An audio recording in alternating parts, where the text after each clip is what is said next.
SLBC ప్రాజెక్టులో జరిగిన ప్రమాదాన్ని నివారించడంలో కానీ సహాయక చర్యలు చేపట్టడంలో ప్రభుత్వం దారుణంగా విఫలమైంది. దాదాపు ఇవాళటికి 5 రోజులు పూర్తవుతున్నప్పటికీ సహాయక చర్యలు కనీసం ప్రారంభం కాలేదు.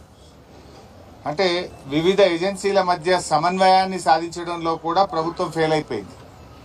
అటు కేంద్ర ప్రభుత్వ బృందాలు కావచ్చు, రాష్ట్ర ప్రభుత్వ బృందాలు కావచ్చు, ఏజెన్సీకి సంబంధించిన ప్రతినిధులు కావచ్చు, వీళ్ళ మధ్య ఎక్కడ సహాయక చర్యలు ప్రారంభించాలి, ఎలా ప్రారంభించాలి అనే విషయంలో రాష్ట్ర ప్రభుత్వం ఒక డైరెక్షన్ ఇవ్వడంలో కూడా పూర్తిగా ఫెయిల్ అయిందని చెప్పొచ్చు.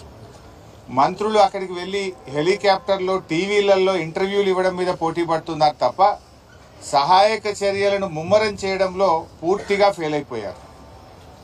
అది పైనుంచి హెలికాప్టర్లో చూస్తే సొరంగం లోపల ఏమన్నా ప్రత్యేకంగా చూడడానికి వీళ్ళకి ఏమైనా ఎక్స్రే కెమెరాలు కళ్ళు గిట్ట ఉన్నాయా?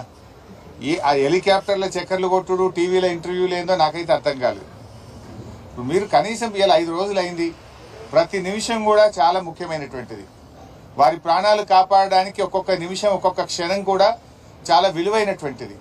మీరు ఎంత తొందరగా సహాయక చర్యలు ప్రారంభించడం ద్వారా వాళ్ళ ప్రాణాలు కాపాడే ప్రయత్నం చేయాలి. లోపల వాళ్ళకు ఆహారం లేదు, త్రాగునీరు లేదు, మరి వాళ్ళు ఎలా 5 రోజులు జీవించాలి? సో దాని మీద మీ శ్రద్ధ కరువైందేమో అనిపిస్తూ ఉంది. అసలు ఇప్పటి వరకు సహాయక చర్యల ప్రారంభమే కాలేదు. మక్కు తీయడం కానీ, ఆ టన్నల్ బోరింగ్ మిషన్ను తొలగించాలా, అది అడ్డంగా ఉన్నటువంటి పార్ట్స్ తొలగించాలా, ఆ మక్కుని ఎలా బయటకు తీయాలి, ఆ మక్కు తీస్తే మళ్ళీ తిరిగి పైనుంచి కొలాప్స్ అవుతుందా, ఒక అంచనాకు రాలేకపోతున్నారు, ఒక అవగాహనకు రాలేకపోతున్నారు. అంటే ప్రమాదం జరగడం దురదృష్టకరం. సరే, అది ఎలా జరిగింది, దాంట్లో ప్రభుత్వ వైఫల్యం ఉందా, తొందరపాటు ఉందా, జియాలజికల్ సర్వే ఆఫ్ ఇండియా అనుమతి ఇచ్చిందా లేదా, అనుమతిస్తే ఏం జాగ్రత్తలు చెప్పింది, ఆ జాగ్రత్తలు వీళ్ళు పాటించారా లేదా, అవన్నీ విషయాలు బయటకు రావాలి.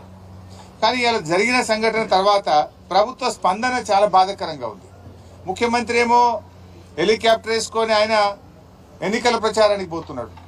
ఇక 8 మంది ప్రాణాలు ముఖ్యమా, ఎన్నికల ప్రచారం ముఖ్యమా రేవంత్ రెడ్డి గారికి? కనీసం ముఖ్యమంత్రి అక్కడికి వెళ్ళి ఆ సహాయక చర్యల్ని ముమ్మరం చేయడంలో కానీ, ఒక డైరెక్షన్ ఇవ్వడంలో కూడా అటు ముఖ్యమంత్రి గారు, ఇటు నీటిపారుదల శాఖ మంత్రి కూడా పూర్తిగా ఫెయిల్ అయిపోయారు. మేము బీఆర్ఎస్ పార్టీ తరఫున సహాయక చర్యల్లో ఇబ్బంది కలగొద్దు, ప్రభుత్వానికి సహకరించాలి, సంయమనం పాటించాలని చెప్పి గత 4-5 రోజులుగా మేము వెయిట్ చేశాం. కానీ బాధ కలిగే అంశం ఏంటంటే ఇప్పటి వరకు ఒక్క అడుగు ముందుకు బల్లే. There is no direction. దాదాపు 10 ఏజెన్సీలు ఉన్నారు.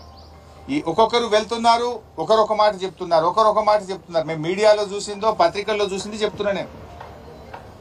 బీహార్ నుంచి ర్యాట్ వాళ్ళు వచ్చారన్నారు, ఎన్డీఆర్ఎఫ్ వచ్చిందని చెప్పినారు, లేకపోతే వేరియస్ టీమ్స్ వచ్చినాయి, నేవీ నుంచి వచ్చిందన్నారు, లేదా కాశ్మీర్ నుంచి ఏదో టీం వచ్చిందన్నారు, ఛత్తీస్గఢ్ నుంచి టీం వచ్చిందన్నారు, మన సింగరేణి నుంచి ఒక టీం వచ్చిందన్నారు. What is the direction? అది ఎవరు ఇవ్వాలి? గవర్నమెంట్ ఇవ్వాలి. అందరి మాటలు విని ఒక స్పష్టంగా ఒక లైన్ ఆఫ్ యాక్షన్ ఇచ్చి దాన్ని వేగవంతంగా చేసి వాళ్ళని బయటకు తీసుకొచ్చే ప్రయత్నం చేయాలి. అందులో పూర్తిగా ఫెయిల్ అయిపోయింది గవర్నమెంట్. బాధ కలిగే అంశం ఏంటంటే మీ ఫెయిల్యూర్ను కప్పిపుచ్చుకోవడానికి చిల్లర మాటలు మాట్లాడుతున్నారు. మేము రాజకీయాలు చేయకుండా సంయమనంగా, గంభీరంగా వాళ్ళ ప్రాణాలు కాపాడాలని బీఆర్ఎస్ సహకరిస్తూ ఉంటే, ఉత్తమ్ కుమార్ రెడ్డి గారు టనల్ దగ్గర కూర్చొని ప్రమాదం జరిగిన సంఘటన దగ్గర నుంచి బీఆర్ఎస్ మీద బురద జల్లే ప్రయత్నం, ఢిల్లీలో కూర్చొని రేవంత్ రెడ్డి ఎస్ఎల్బీసీ సొరంగంలో బీఆర్ఎస్ మీద బురద జల్లే ప్రయత్నం చేస్తుంటాడు. వెంకటరెడ్డి గారు అయితే ఆయన నీళ్లు, వాటర్ అంటాడు, ఆయన ఏం మాట్లాడతాడో నేను ఆయన గురించి మాట్లాడి దండగా. సో ఇట్లా ఒక గందరగోళమైన పరిస్థితి ప్రభుత్వంలో నెలకొన్నది. ముఖ్యమంత్రి మాటకు, నీటిపారుదల మంత్రి మాటల మధ్య పొంతన లేదు. మీరు బీఆర్ఎస్ని విమర్శించడానికి ఇది సమయమా? అసలు బీఆర్ఎస్ విమర్శించే నైతిక హక్కు మీకుందా? అంటే తమ తప్పును కప్పిపుచ్చుకోవడానికి ఇతరుల మీద నెపం నెట్టే ప్రయత్నం చేస్తున్నారు. అన్ని విషయాలు నేను అక్కడ డీటెయిల్గా మాట్లాడతాను. సో ఈరోజు మా మహబూబ్ నగర్ మరియు నల్గొండ జిల్లా మాజీ మంత్రివర్యులు, మాజీ శాసన